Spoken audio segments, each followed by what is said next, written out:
And that's when she knew this concept was something that she needed to explore further. After years of research and writing, Mel joins us now to talk about her new book, The Let Them Theory, to help us start the new year off on the right She's foot. busted. You are busted. You've been waiting for this. I mean, tell us, first of all, what is this theory that got everybody, I mean, there were tats and such. People had a million tattoos. I'll tell you what, when you share something online and people start getting it tattooed on their body, you look know at that you have something that instantly... What are you? Okay, we have thousands of those. I mean, that's amazing. Okay, so the Let Them Theory is a simple mindset tool that you can use to help you focus on what you can control, which is yourself. Okay. And to stop obsessing, managing, and worrying about what you can't control, which is what everyone else is doing. Yeah. And two simple words set you free.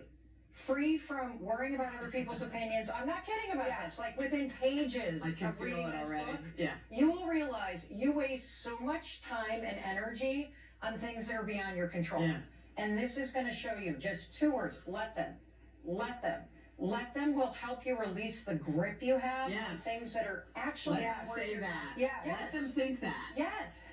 So how has this changed your life when you put this theory to use? My gosh, I have never felt relaxed. Me too. I feel relaxed after saying that. Felt more freedom and power. Because you realize, you know, we all have this innate need to control everything around us because it makes us feel safe. But too often we're focused on trying to control things that you just can't control. And you're allowing things that aren't worth your time to zap your energy and your focus.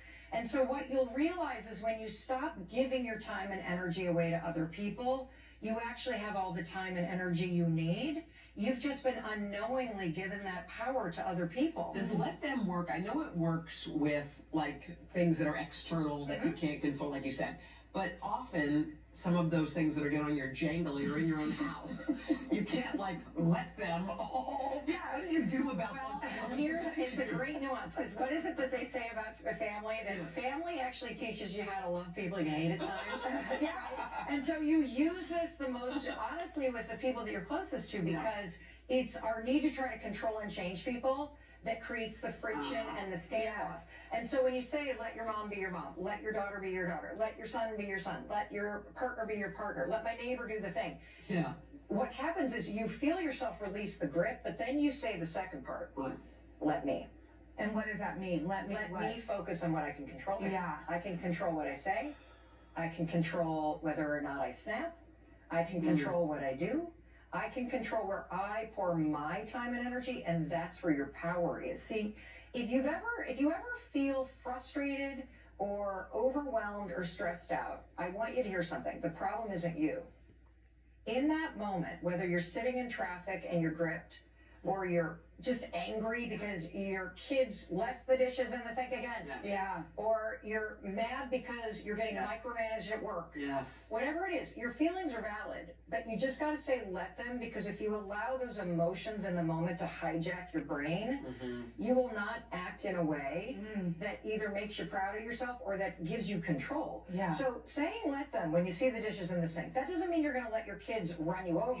It means I'm not allowing this moment to stress me out. Let me sit them down for real. And ask them what I need. Instead of like, doing because you're right, into the thing, and then kicking the dishwasher closed. That doesn't this guy's gonna do anything. No, and you know what does worse? It actually makes you more stressed out and more frustrated over something that you actually didn't need to get frustrated.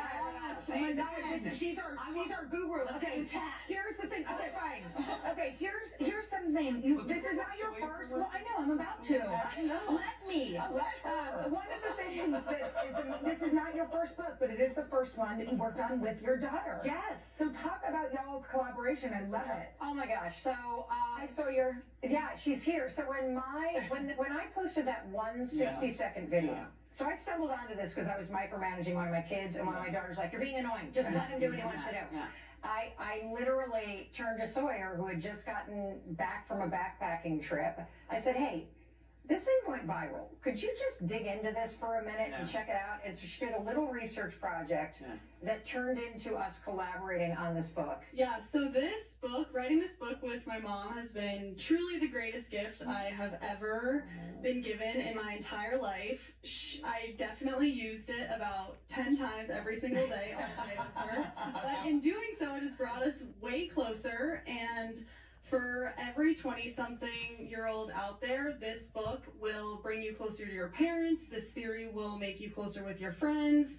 I used it to get through the hardest breakup of my entire life. And so all the moms and dads out there, you need to get this book for all 20-somethings. This is not just for Mel's age and others. No, but it's for everyone. It's more relevant than ever because we also have all these outside influences. Yes. When I was 25, there was no social media that I was on, you know? So, well, there's a huge chapter on chronic comparison. So there are 8 different ways you're going to use this, and some of the most important ones are allowing other people to think what they want about you. It's not about not caring. It's like learning how to let people have negative opinions. yes. Right. And so to make, actually, if you think about the new year, goals and resolutions need to be deeply personal to you in order for them to stick and for you to be motivated. Most people make the mistake at the beginning of the year of setting goals that they think they should do to match other people's expectations. Those are the ones that you'll never keep. Yeah. You need to learn how to let people have negative opinions and feelings about what you're doing. In fact, when you made the decision about focusing on new things in 2025, the first thing we consider when we start to think about what works for us is, well, how is everyone going to feel about this? And we stop ourselves. Second thing that this is going to do in the new year for you is end chronic comparison. No one else can take anything from you. And when you start to go let them have their success, you will learn that other people actually lead the way. You're not playing against them in life, you're playing with them. And when you let them have their success, you can learn from them, which turns comparison from something that stops you in your tracks into something that actually fuels you to move in new directions. And so you can use it for chronic comparison, you can use it for managing your own emotions, you can use it to learn to let other people be disappointed. And it's not your job to manage your feelings. It's your job to make yourself proud of yourself. And you can also use this, and this is a big one. A lot of us have resolutions about trying to change other people. You'll learn in this book, one of the things that is impossible to change are other people, because people only change when they feel like it. And if you pressure someone, you know what it does? It creates resistance to the change. So all of our good, you're creating a standoff. And so by letting other people be themselves, they feel accepted and loved, which means the defenses go down, the tension drops, and it brings you closer to people that you love. I love that. It's incredible. I mean, when you can read it all parenting too, it's genius. You By the guys, way, another gold mine right there. Yes. Mel, we're so happy. congratulations. Congrats. Thank You you. guys check out Mel's book, The Let Them Theory. You can head to today.com/books or buy it wherever you buy your books. We'll be back.